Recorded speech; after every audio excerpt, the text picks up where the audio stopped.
ősi magyar vért.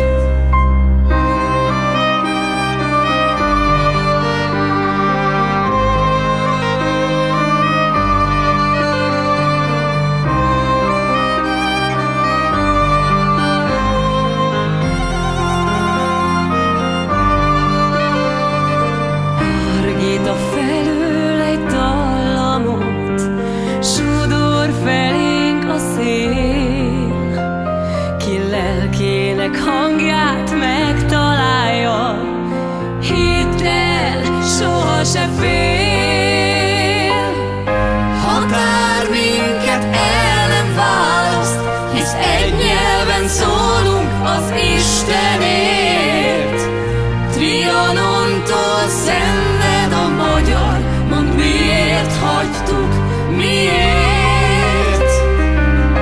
Határ minket el nem választ, hisz egy nyelven szólunk az Istenért. Trianonnal szétszaggatták az ősi magyar vért.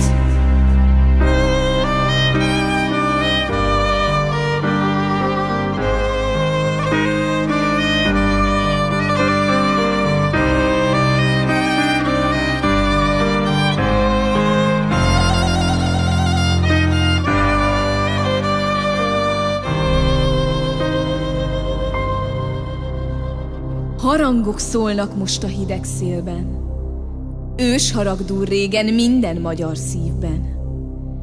Családokat, testvéreket választott el egykoron, egy igazságtalan döntés, melynek neve Trianon.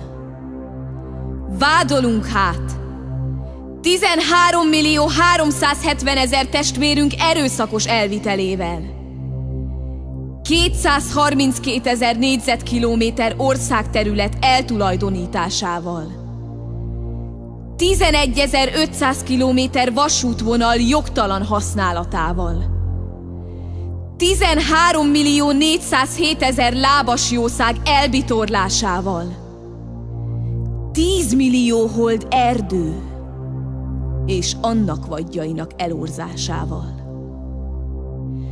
Ha bárhol egy harang szól, ha fületekbe szél dalol, ha ablakotokon esőcsepp dobol, tudnotok kell hát, hogy nálunk az igazság.